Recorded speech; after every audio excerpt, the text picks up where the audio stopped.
Hi, I'm A Bissen, and today we're going to be talking about the difference between conventional financing and FHA financing. This tends to be one of the hotter topics that I speak to with first-time home buyers as well as experienced home buyers. And there's a lot of information that is correct on the internet, but some of it's not so correct. So we're going to take a deeper dive and we're going to compare these two loan programs so you can figure out which one of these two is actually going to be the right fit for you. First, let's look at how these loans are similar. First, both loans have 30-year fixed-rate mortgages.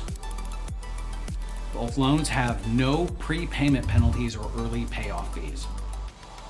Both of them feature low down payments, such as a conventional loan, the minimum down payment is usually 3 to 5%.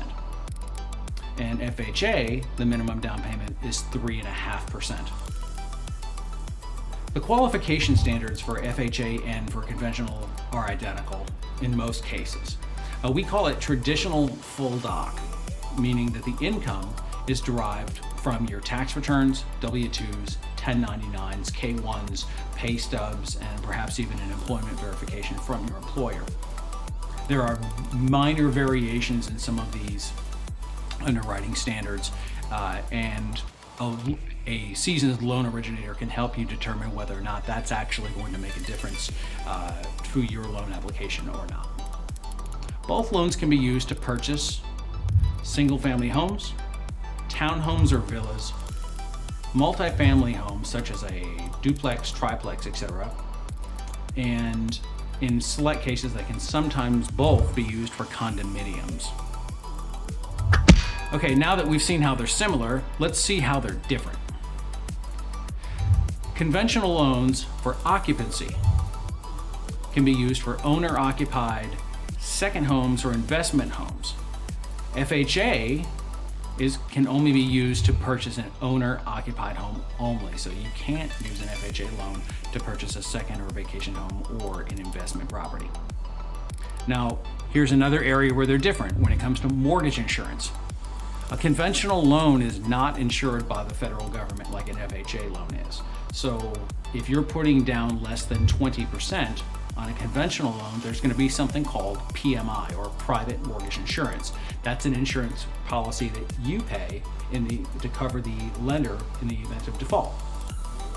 This happens whenever you make a down payment on the house less than 20%. If you make a 20% down payment on a conventional loan, there is no mortgage insurance. Now we contrast that with an FHA loan, and there's going to be two types of mortgage insurance premiums. PMI for FHA, the equivalent, is actually called MIP. They kind of switch the letters around, but it stands for mortgage insurance premium. And there are two premiums on an FHA mortgage. You pay an upfront fee, which is equivalent to 1.75% of the amount that you're financing, and then that gets rolled into the new loan or financed. The second premium that you pay is also very similar to conventional financing, but it's based on 0.85% of the amount financed divided by 12, and then that is a line item on your monthly payment. One of the other differences in the mortgage insurance between conventional and FHA happens to be when or if the mortgage insurance eventually falls off your monthly payment. With a conventional loan, it will automatically fall off when you reach a 22% ownership interest in that home.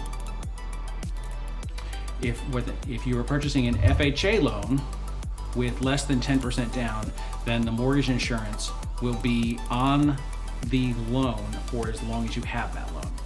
If your down payment is greater than 10%, then the mortgage insurance will be on the loan, but only for 11 years. And after that, it will be removed automatically. Now let's look at credit score requirements.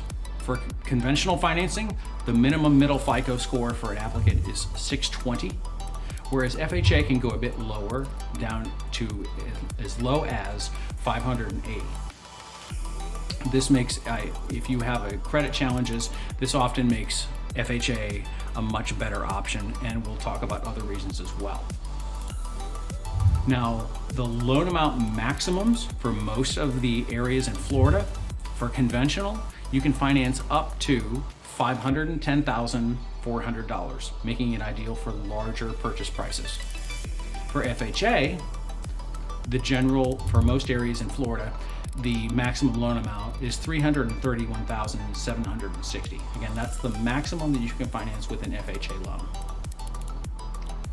Here's another area they're different: debt to income ratio qualifications.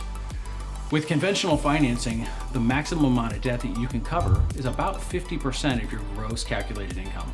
With an FHA loan, however, you can go up to as high as 57%, making it a lot easier for you to have a little more debt load on your ledger when you're trying to qualify.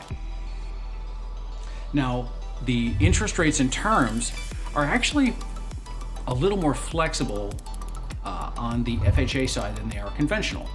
Conventional loans are very sensitive to the credit score of the applicant.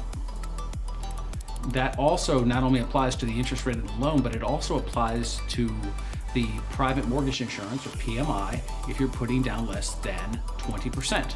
So both a low credit score can really set you up for a less than savory pricing scenario if you're going conventional. However, on the FHA side of things, FHA loans are not as sensitive to your credit score, and the mortgage insurance that you pay is the same regardless of your credit score. If anything, there's a small variation depending upon your down payment, and the interest rates are also not as sensitive to your credit score as well. And now the question that gets asked the most often: which is better for me?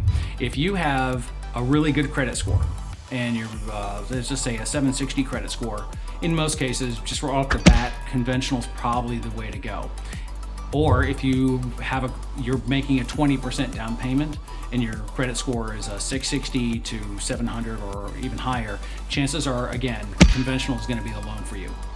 If you're making a smaller down payment and your credit score is, say, below 700, in most cases, you're going to find that FHA is a much better financial package. You'll get a better interest rate on the mortgage, and the mortgage insurance will be a lot cheaper. So we've covered a lot of great information here, and we hope that it actually helped you. But if you'd like more, we welcome you to check out the links below. They're going to give you just a ton more information. If you'd like to discuss your particular loan scenario, we'd love to do that. If you're looking to buy or get pre-qualified anywhere in the state of Florida, we're delighted to help, and we can help get to the bottom of which of these two programs is best for you. Thanks again for watching, and take care.